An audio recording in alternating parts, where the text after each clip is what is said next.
Welcome to In the Zone. I am your host, Chris Broussard, and we're excited about the NBA draft Thursday night. So to talk about it, I brought in Aaron Torres. Good to have you here, brother. Thank you. He is a longtime college basketball writer, been covering college ball for 8 years, knows the high school, the AAU scene, all of that, knows the draft, worked for Sports Illustrated, wrote for Slam, and now we're happy to have him here with FoxSports.com. So let's get right to it.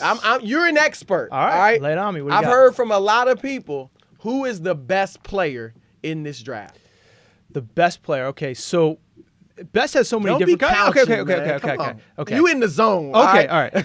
All right, so the guy, and I am on an island on this one, the guy that I think has the best chance to be a superstar is Jayson Tatum. The guy that I think has the least bust potential and is probably the best today is Markelle Fultz. So Fultz is the obvious default. I have kind of concerns with him about all the stuff that everyone's been talking about over the last couple of weeks. You know, how much of Washington's season, they go 9-22, how much of that is on his shoulders. I understand he's only one player. I understand they lost 2 first-rounders last year that they were expecting to have this year, Marquise Chris and DeJounte Murray. But at the same time, it's something I've said on every outlet I've been on is, you know, at a certain point, if you're the number one pick, if you're the guy, if you are the unquestioned best player in college basketball, you got to look yourself in the mirror and say, I'm done losing, man, you know? And that's been my concern with him. Yeah, I'm with you on that. And again, talking to most people around the NBA, I've heard Markelle Fultz is the best player from most of the people I've talked to. But some have brought up the concerns that you have, and I have them too. Sure. Because I'm sorry, like, talking to people up in Washington, what do they, like, why do they say, I know they didn't have great talent around him, but 9-22, 13 straight losses. I know he sat out some of the games at the end, but what do they, how do people explain it away? How do defenders of Markelle Fultz explain it away? Well, I think they say what you just said, is that the talent around him wasn't great.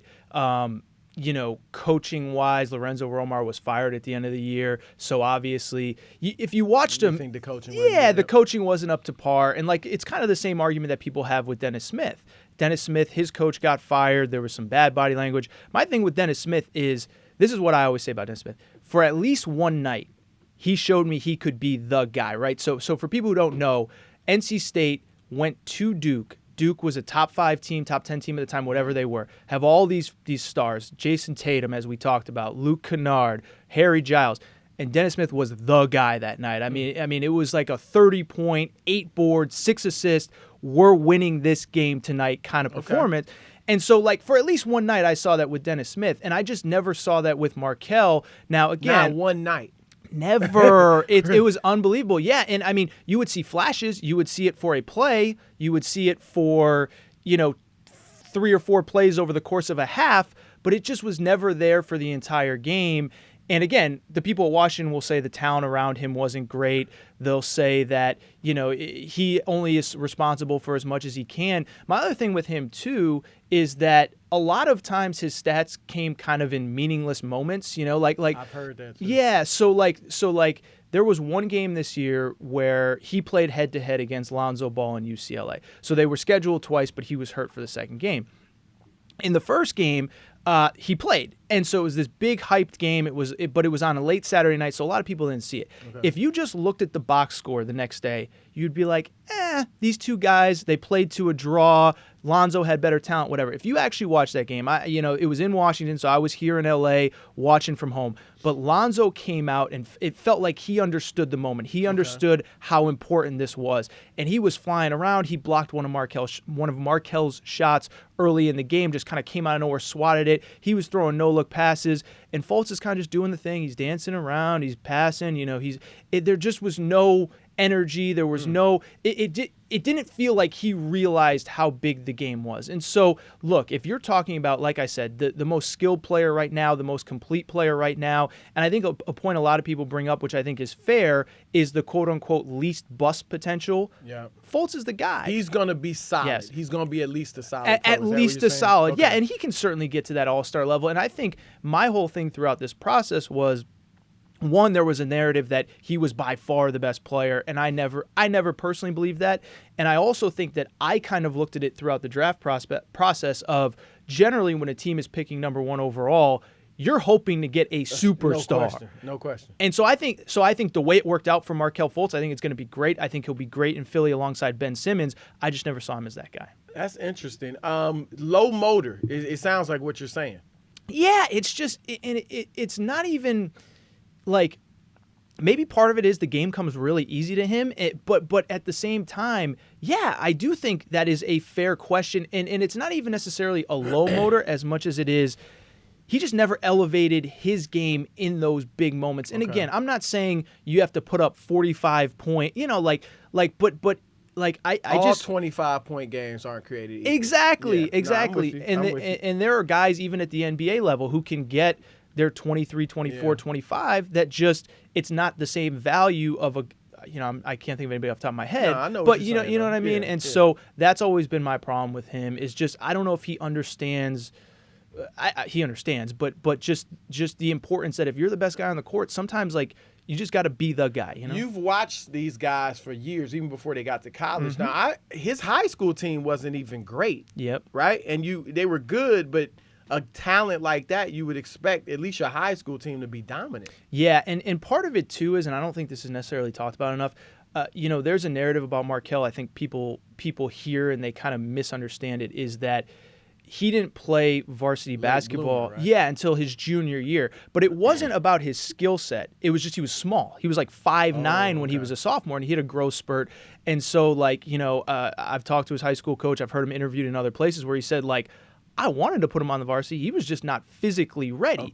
Okay. But I also wonder if maybe that's the thing where, because he was a late bloomer, he just maybe doesn't consciously realize, I'm the guy now, whereas Lonzo, love or hate LaVar, who I know has sat in this seat a few times, LaVar has hammered that into Lonzo's head since he was probably even before high school. You've got to be the guy. You're the point guard. You've got to take over. You've got to be a star. And I just wonder with Markelle, because he had such a unique kind of path into basketball, if that's part of it too. That's interesting. And we will obviously get to Lonzo. Sure. And get more into Dennis Smith as well going forward. Look, Markelle is going to Philly. Mm-hmm. Didn't win in college. Ben Simmons, who I love. Yes. He didn't win in college. Okay. Now, what I'm told is that the situation at LSU was a lot more volatile. There were teammates that were jealous of him. Yes. And, it was just a messed up situation off the court, mm-hmm. and that affected Ben's play or their ability to win.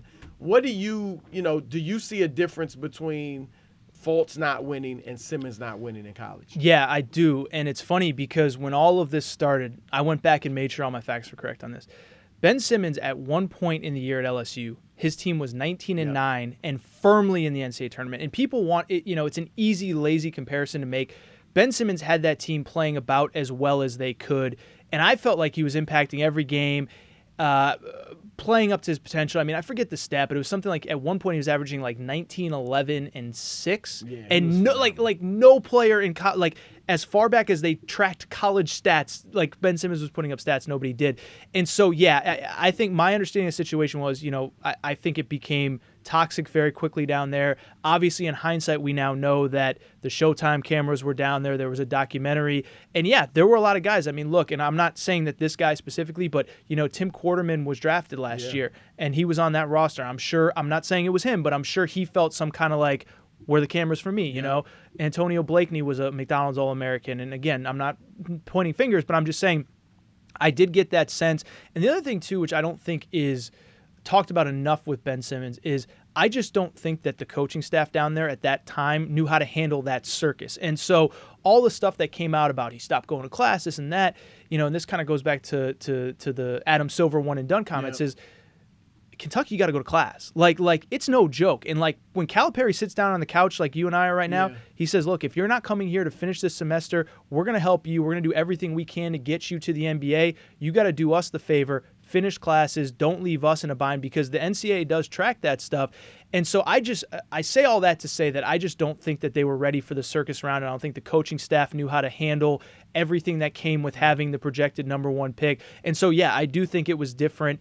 And it'll be interesting to see how when Ben Simmons gets back on the court, how he handles everything, and I'm sure there's things he would do different. But to me, I've always thought that's kind of an overblown kind of conversation. What's going to be interesting is this rookie year, this rookie class, because now you got Simmons in that group. I mean, it's going to really be exciting to see who's the rookie of the year. Yeah, I mean, you would think Simmons has a leg up just because he's a year older. I love the dude. If Philadelphia can stay healthy, I love him, and I love Ben Simmons. But you brought up Jayson Tatum. Sure. That's the best guy in the draft, you feel like, or at least the most star potential. Why do you like him so much? Yeah, he is an insanely gifted scorer, and I don't think people fully got to see it at Duke this year. And I think there was a number of variables. I think, one, he started off slow because he had an injury. I mean, he hurt his foot early. It's nothing long-term that any Celtics fan or whoever's going to draft him should be worried about.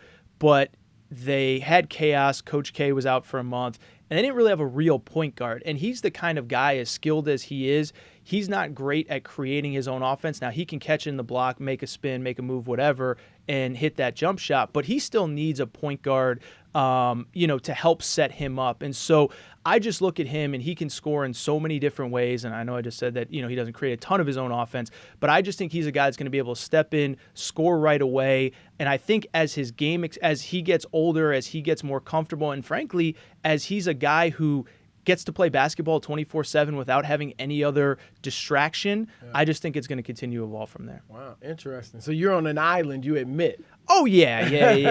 And I think it's pretty consensus. It's either Lonzo or Markelle. And I think that even throughout this process, like I said, I don't want to say I've flipped on Markelle as much as I've kind of come around to see the other side of, okay, maybe I'm looking at him through the lens of I want him to be a superstar because he's going to be the number one pick.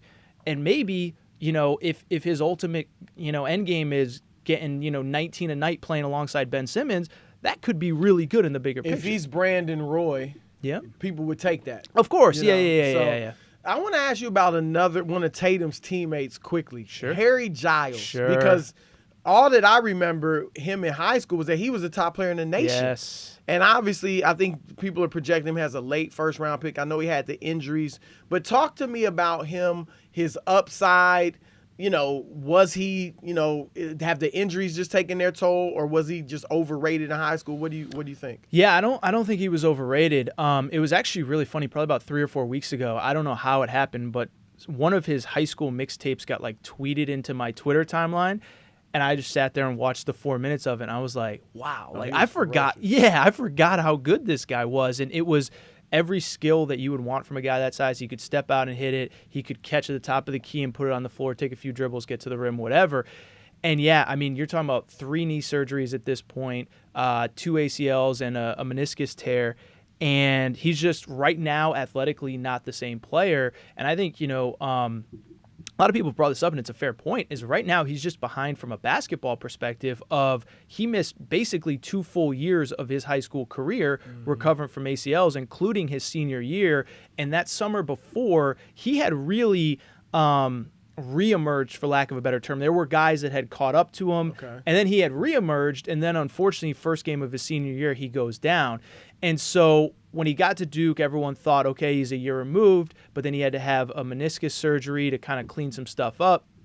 And it wasn't anything that kept him off the court for that long, but it was very clear that when he came back, he just wasn't the same player. He wasn't moving. He had these big knee braces on, and everyone that athletes that I've talked to, not even a doctor or even anybody at Duke, but they're just just takes away, if anything, just takes away from your confidence, of just how you can move and all that kind of stuff. So it seems like he's trending back in the right direction, but I think there's a lot of teams that have to be worried about, no question, about that. You think he's making the right choice by coming out? Oh, yeah, because I still think someone's going to take a chance on him in the first round at some point, because if he can somehow get it together and he 3-4 years down the road, you have a player that at one point in his career had all-star caliber skills, and that's what he was projecting out to be, was an all-star. I mean, I remember after last year's draft writing a post for us at foxsports.com, and it was this guy was the unquestioned guy. No question.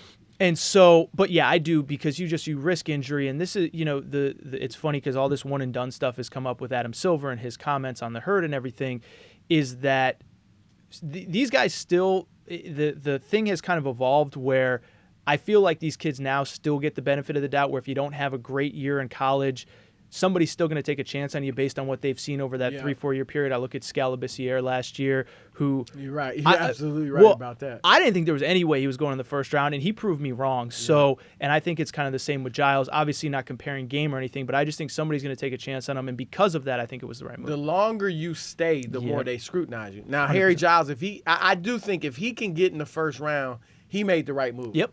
As long as he's in the first round, because that's guaranteed money.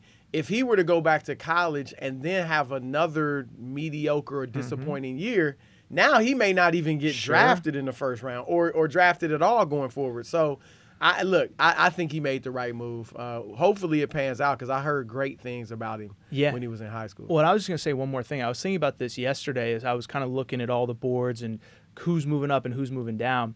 And I was looking at a guy like Ivan Rabb from Cal, who a year ago was projected as a lottery pick. Now, you look at he had better teammates last year, or 2 years ago, his freshman year. Jaylen Brown, who's now with the Celtics, Jordan Matthews, who transferred out to Gonzaga. He put up better stats this year on a worse team, but he's plummeted down draft boards. And you look at a guy like John Collins from Wake Forest, Justin Patton from Creighton. You can't tell me that those guys are better than Ivan Rabb today, but it's the exact thing you said of he came back and they picked apart his game. I love college basketball, but, man, if my son was a projected first-round pick, I would tell him to get out as fast as he could. Nah, no question, no question. All right, you mentioned Lonzo Ball. You know we couldn't go too far without talking about him. You love him, but he wasn't – you mentioned Jayson Tatum and Markelle Fultz. So where are you at on Lonzo? I was building the momentum. You don't lead with your best stuff. No. I've told you guys, a lot of people, so I've seen Lonzo since he was probably a sophomore. I met LaVar. Probably 3 years ago, I always joked that the first gym that I ever met LaVar in, there was 100 people. There were definitely no cameras. There was definitely no police escort, but he was the same guy. And he was the same loud, boisterous, confident person back then. And so I say all that to kind of say that, I obviously have a little bit of a personal maybe bias, but I think even if you take that away, I think Lonzo is just an insanely gifted player. All the things that everyone's talking about, elevates people's games. People want to pigeonhole Lonzo with, well, UCLA, they had TJ Leaf and they had all these seniors. It's like that team won 15 games before Lonzo got there. And so it's easy to kind of, poo-poo what he did. But I just think that I just think what he did at UCLA was unbelievable this year. I don't think you can give him enough credit. And I'm not saying that he's going to have an instant impact on any team, whether it be the Lakers or otherwise, but at the same time, you can't take away from it. And I don't think you can put a value on him potentially going to a team like the Lakers who have other young, good pieces around him, which are changing by the minute, and the value that he can have as a guy who doesn't have to come in, doesn't care about his own stats, cares about making everybody else better. I'm totally with you. He's the guy for the Lakers. He's the one they will take. A lot of the leaks that were coming out about them being disappointed, not that he doesn't have weaknesses, but a lot of that was done, I'm told, to keep LaVar kind of at bay. Like, let him know, look, we're not just, at your beck and call. Okay. We're not going to draft him just because you're telling us to. And he's been quiet. Since maybe this is the longest he's ever been quiet. But we haven't heard from him in a few weeks. But I'm with you. I love Lonzo. I think he's just what the doctor ordered with the Lakers, in that they have a lot of young talent. And I feel like if you bring in a Markelle Fultz or some other greatly talented player, it's just another young guy that needs to get his. And we saw it at Washington with Fultz. And I'm not down on Fultz. I think he'll be great as the third guy, as a shooter in Philadelphia, who can also handle the ball along with Ben Simmons. But if he were to go to the Lakers, we haven't seen him elevate his teammates or his team. Yes. He would maybe put up good numbers, but maybe not elevate the team. I think Lonzo will be different. What did you talk? Have you talked to many people about his workouts and what some of the people in the NBA are saying? About Lonzo. So, I think. I've talked to as many people as I can. He only really worked out for one team, it's hard. But I believe personally that I think some of the stuff about him being out of shape is a little, I think, miscast, right? Because, and I've told a lot of people this, is that knowing LaVar and knowing how they train out in Chino Hills, and LaVar has trained Lonzo and his brother since they were real young. He's passed the baton off to a guy named Darren Moore, a really sharp guy who played overseas in Europe. But at the end of the day, they're still kind of the old school train in the backyard kind of people. And so there's nothing wrong with that. But, Lonzo wasn't trained throughout this process to look great in a combine setting where you bring in Dennis Smith, he has a 48-inch vertical leap. Like, yeah, Lonzo is going to look bad by comparison. Like, De'Aaron Fox has put on a little bit of weight since the beginning of the season. He looks great. The way LaVar and the way that camp is training Lonzo is to run up and down a basketball court for 48 minutes. And so I just think that when Lonzo comes in, like so many guys, just throughout the years, he's just not going to blow you away with those physical attributes. Yep. And oh, by the way, especially in a one-on-none setting when his best attribute is getting others involved. So I thought that was probably a little bit I don't want to say it was wrong information, but I don't think there was full context there. And it certainly sounds like that second workout went much better, and everybody all around seems much happier as well. Yeah, I'm not going to say it's commonplace for a guy to be winded in a workout, but I've been told from a lot of NBA guys that it's not that uncommon. Mm-hmm. They see it happen, especially a one-on-none. Yes, exactly. And you're right, Lonzo wasn't going to look great in that type of situation. Quickly, this is a little bit off the draft. LiAngelo. Sure. All right, he's going to UCLA. Sure. And I know LaVar says he's one and done and all that, but he's not a blue chipper, so to speak. Mm-hmm. I mean, he's not one of the top couple players even going to UCLA. What do you expect we're going to see from him next year?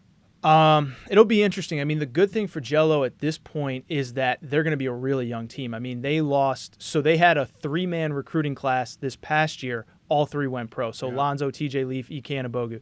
So they obviously lost 3 or 4 seniors. So there's playing time to be had. There's also a lot of freshmen in this class. They're bringing in 6? 7, I think. I think it ended up being 7.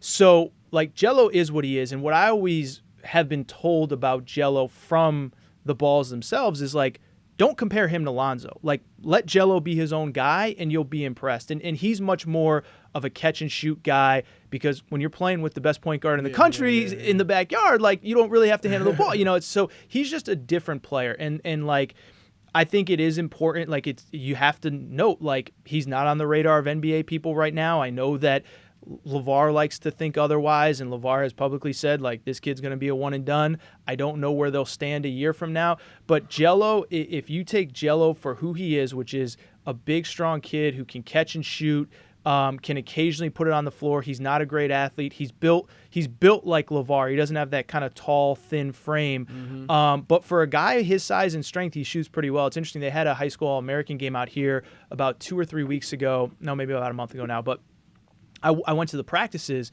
and he held his own in a way that he being Jello, that I didn't think he would. And that's just the reality of it. He's a 3-star kid who's ranked, most people not in the top 100. And most of the guys on that floor were top 25, top 30 kids. So will he be a star? No. Will he have the impact that Lonzo had? No. But I think he'll get on the court. I think if he gets his shots, he'll make them. But yeah, I mean, as far as all 3 of them being one and dones and Jello being out the door next year, and it's going to be pretty tough. Yeah. All right, Dennis Smith. Sure. Blown people, as you said, away with his athleticism. But the same problem that we saw with Fultz. Now, they were a little bit better, I think 15 and 17 at NC State. What do you see? Why do you think they weren't better, and how concerned are you about that with Dennis Smith? Yeah. First of all, the coaching just wasn't great. I mean, there's no other way to put it. I mean, Mark Gottfried has had a lot of NBA players come through that program during his time there. TJ Warren played there. Cat Barber was ACC Player of the Year. CJ Leslie, who got a cup of coffee in the NBA. So they've had NBA players, and they've just never reached their potential. And this isn't to say that I don't that I'm giving him an excuse that I didn't give Markelle Fultz, but I do feel bad a little bit for Dennis Smith because I talked to him last summer, and I think he really liked the idea of NC State was coming off a disappointing year. I want to be the guy. I want this on my shoulders, and it just didn't work out. And am I making an excuse for him that I'm not for Markelle? I don't think so. I mean, he played. First of all, he played really hard. I mean, Markelle did too, but it just was chaos from the beginning of the year. And then, by the way, his coach got fired with a month left in the season. People forget that. And it's kind of hard to stay focused and not look ahead when the coach is out the door. You're not playing for the NCAA tournament. Heck, if you made the NIT, they would probably turn down the invitation because they want the coach out of there, So every experience I've had around him, and the same with Markelle, but also with Dennis Smith, great kid, wants to win, but was in a bad situation. And, he's one where I feel a little bit more sympathy for because I feel like a little bit more was a little bit out of his control. Is there an NBA comparable you would, put on him, like a player you compare him to in the league? A lot of people have said Steve Francis, which I think is fair. That. Yeah, when I first saw him, he reminded me of like a young Derrick Rose, like before all the knee surgeries, with the explosiveness, the quickness, stuff like that. But yeah, he is a next level athlete. I'll tell you a crazy story about him. I don't know if I've told anywhere, so this is in the zone exclusive here. He tore his ACL 2 summers ago at Adidas Nations, which is a camp that's out here in LA. And so he had a pretty quick recovery. And so I was asking his dad, I said, how close is he to 100? Oh, he's 100%. I said, that was quick. And his dad goes, well, here's what people don't know about Dennis. I guess that a very small segment of the population has a second ligament in their knee, and that allows them to heal from ACL tears faster. One person that has that, Adrian Peterson. Remember how Adrian Peterson came back from an ACL tear in like 4 months or whatever it was?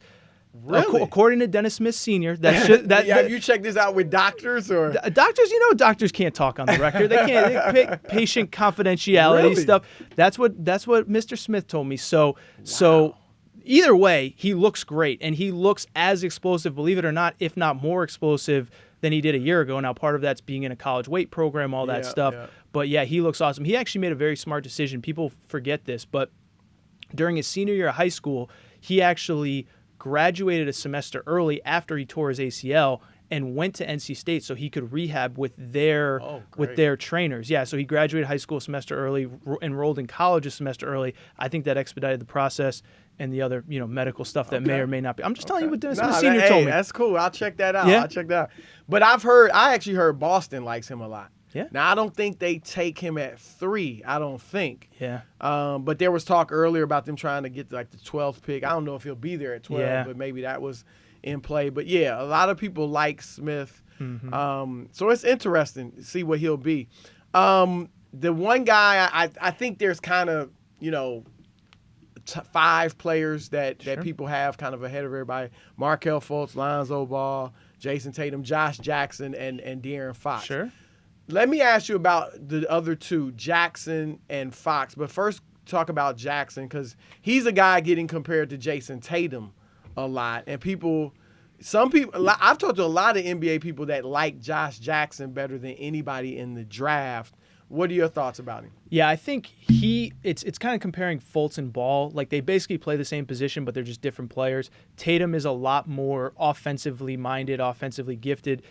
Jackson is certainly, as has been said everywhere, and it's true, the best two-way player in this draft. And he's a great defender. I know that our colleague Doug Gottlieb has been banging this drum as far as a guy that's going to come in every practice. He's going to, be in your, he's going to get after you. He's, Tuesday night in Milwaukee, he's going to get after you. And those are obviously the kind of guys that you need. I also think, by the way, he's probably a better passer than he gets credit for. He's a good passer. Yeah. So I like him. I just think that while he's more of a he's probably the most complete player at this point coming into the league, I don't ever think he's going to score enough to kind of reach that all-star super. Like, would it surprise me if he made an all-star team or 2? No. But I just don't see him being that guy that you build the whole franchise around. Okay. If he's the second or third best player on your team and he's taking the biggest defensive assignment every night, you guys are golden. If you're drafting him expecting him to be a superstar, all-star caliber player, just probably not that guy. Okay. Now, De'Aaron Fox. Sure. You mentioned kind of the one-on-one matchup you saw with Fultz and Lonzo. Obviously, there were some one-on-one matchups with Lonzo and De'Aaron got the best of him. Sure. Talk to me about De'Aaron and really versus Ball and just overall. Yeah, the Ball matchup, the second one specifically, I mean, he was awesome. You could make the case it was the best game anybody played in college basketball all season long, given the stakes and everything like that. Some of it is overblown because when you're in a pick and roll, there's switches and it's not always one-on-one. Yeah. Lonzo, reportedly had some injuries, but he was awesome that night and he was the better player. And again, they're just different players. De'Aaron is certainly the quicker guy. I mean, he is, from end to end is as fast as anybody. I mean, he gets compared to John Wall. Yep. I understand why, same body frame, all that stuff. He's a little bit more offensively inclined. I mean, he's a good passer. I mean, I think he averaged about 5.5, 6 assists a game, which is great at the college level. But, there are those guys that average a lot of assists, but they're still like looking to get their own first and foremost, and he's kind of that guy, and there's nothing wrong with that. Everything I've heard, I'm sure you the same, the three-point shot is vastly improved. Yeah. I mean, that's been the big thing coming out of everything that I've heard over the last 2 months or whenever the draft process has started is everybody had concerns about the three-point shot. When I talked to De'Aaron, he said something to the effect of, it's just me being a pro now, me being able to be in the gym as long as I need to get it fixed. But he's been lights out. I know the Kings love him. Some people have told me the Kings have even promised him. Really? That they're taking him at 5. Yeah, see, and the last that I heard with them was that they really liked him. They weren't totally sure he was going to be available at 5, but that was pre-Philly-Boston trade, and I think it kind of opens up a clear pathway for him to go to Sacramento. He hasn't worked out for the Suns. Obviously, at this point, he's not going to. I think it's pretty clear his people don't want him to go there and compete with about 7 other Kentucky guards for a starting spot. They don't need guards. Yeah, so it feels like it opens up a pathway. And the one thing I'll say about him is, he was here on the lot a few weeks ago, here at Fox Lot, and I talked to him. He seems excited about the possibility of going to Sacramento, which is not what very many prospects over the last couple years have really expressed. He likes I think he likes the idea of there's really no hierarchy there. There's no have to sit behind a veteran for a year, or this veteran's got to get this many touches. He can go in, he can make his impact right away. There's also a couple Kentucky guys there, Scalabissiere, Willie Cauley-Stein, that he knows as well. And I think he likes the idea of going there, and the fans. It can become his team right away. Exactly. Yep. Yeah. And he's a good kid. And that's what I've heard, is that he has no problem going to Sacramento. Yep. And that's good to hear. I know they've made some changes in the front office, and they got some people in there that are really good now. Scott Perry, who was in Orlando, was with Sam Presti when they drafted Westbrook and guys like that. So they got some better people in there. Personally, what I would love to see, and I don't think it's going to happen, if I'm Minnesota, I've said this before, they needed to try to get Lonzo. Sure. But I think they should try to move up 2 slots at 5 and get De'Aaron. Yeah. I would offer Chris Dunn in the number 7 pick. I don't know if that gets it done, but last year everybody was raving about Chris Dunn. I would offer him and the 7 to Sacramento to try to get De'Aaron. I know they like De'Aaron a lot, though. I don't know if the Kings would give that up. But, okay, if you had to name a sleeper in this draft, who would it be? If we're talking if we're talking like sleeper relative to like the first round, I'm a real big Zach Collins guy from Gonzaga. So this is a guy, I'm thinking a guy that, is not getting not ballyhooed right now. Okay. But 4 or 5 years from now, he's going to be a really good player and maybe a star. Okay. Is that who you still would stick with, Zach Collins? Yeah, I would stick with him. I'm trying to think, and it's hard without having a computer in front of me, of guys that are in that 12 to 25 range. I'm really – the problem is once you get past probably those top 12, 13 picks – is that it's a bunch of big guys that are all projects, right? Like Ike Anigbogu from UCLA, John Collins from Wake Forest, to a smaller degree, Zach Collins, Jared Allen from Texas. So I'm trying to think of who else is in that mix. Not a huge Luke Kennard guy, not a huge Donovan Mitchell guy. I mean, if you get to the back end of the first round, there are guys that I like there that I think will fill very important roles and be good at it, like Jordan Bell from Oregon is a guy, just knows who he is, rim protector, shot blocker, not an offensive player at all. And he knows that. And that, and sometimes there's a value. That's a good role. Yeah. And there's also a value in a guy knowing what he can't do as well as what he can do. I think there's an incredible value in that. And he's the kind of guy, he has compared himself to Tristan Thompson and said, look, I've seen how much money Tristan Thompson makes. You can make a lot of money doing this, and I have no problem doing that. So he's the guy that I like at the back end of the first round, kind of for the reason that I said, because at least you're getting a finished product with him. The upside might not be as high as some of those other guys, but at least you kind of know what you're getting from him. What about a bust? A guy that everybody thinks is going to be great and probably won't. So the number one guy to me is Justin Patton from Creighton. Just not a fan. So for people who don't know, he was a very late bloomer in high school to the point that he actually redshirted his first year at Creighton. Didn't see the court. They took him off, let him get stronger, get more physical, get into a college weight program, whatever. came out this year, played really well early. Couple of things. His production dropped off. One, as the season went on, I don't know if that was strictly just not used to the schedule, but also they had a really good point guard named Maurice Watson who went down with an injury, and he was actually leading the country in assists. He was ahead of Lonzo in assists at the time that he got hurt, and Justin Patton just wasn't the same player after that. The other thing with Justin Patton is he's one of those guys, and it cracks me up because like we in the media always use the term athleticism, and like we just throw it around, and you don't really think about like what it really means. Justin Patton's one of those guys that kind of looks athletic. He's got long arms. He's got broad shoulders. He doesn't play athletic though, and so I went back to make sure that I had this right, and he had at the NBA Combine he had the lowest vertical leap of any prospect at the Combine, which was 30.5 inches, which no Dennis Smith Jr. right there. So like to me, he's still very much a project offensively, and I don't think he's going to be as good defensively as a lot of other people do. And then at that point, what do you have? Somebody was asking me about this the other day. I said, he's the guy that like in 6-7 years will be on Wikipedia going through this draft and be like, oh, Lonzo was in that draft. Oh, De'Aaron Fox. Oh, Justin Patton, I wonder what happened. Oh, he's playing in Turkey right now. He's in Greece. Okay. Like, to me, he's that guy. He's wow. That guy. Yeah. Okay. Well, let me close with this.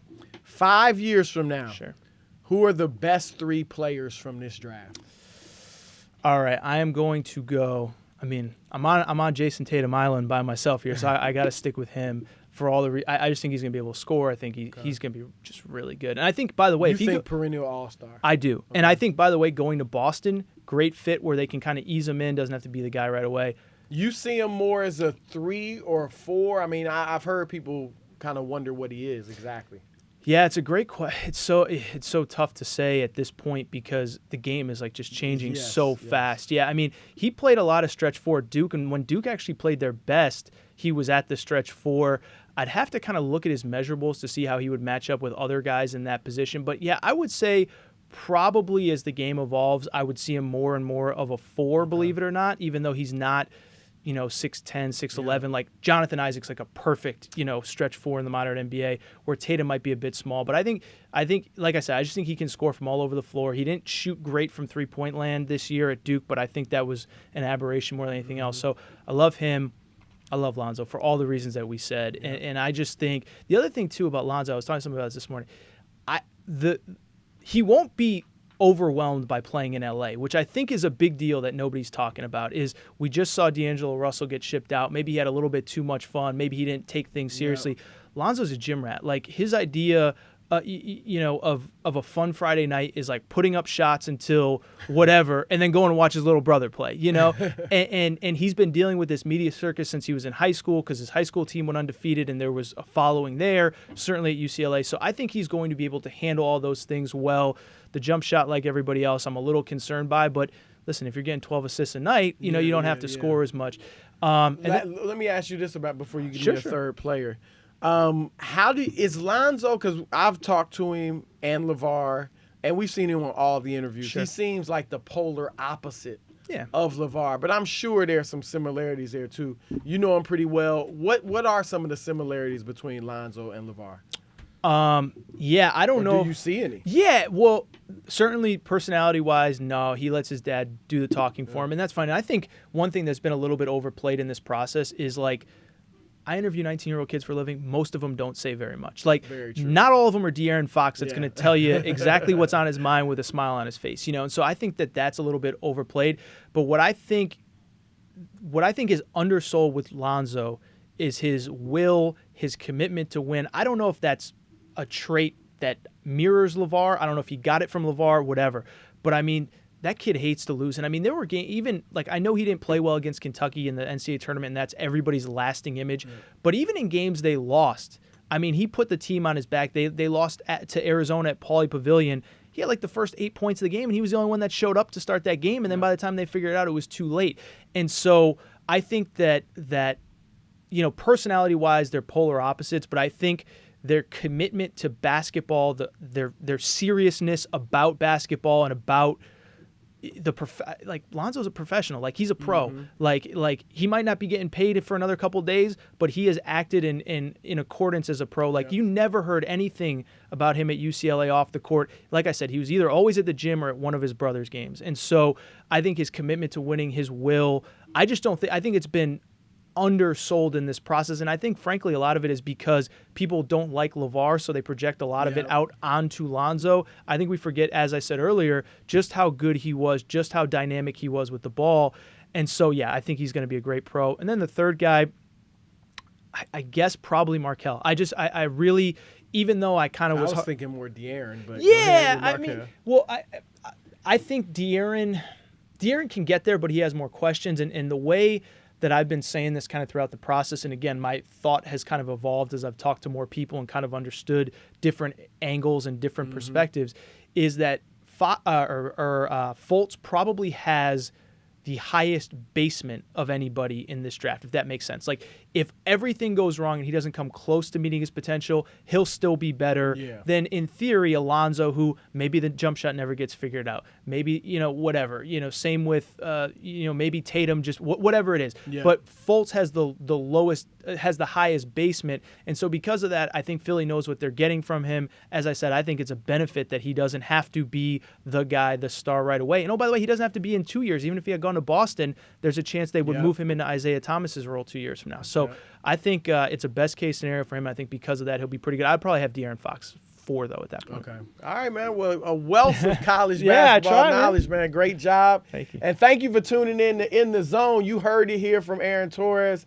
We're looking forward to the draft, so we'll see you after that. Peace.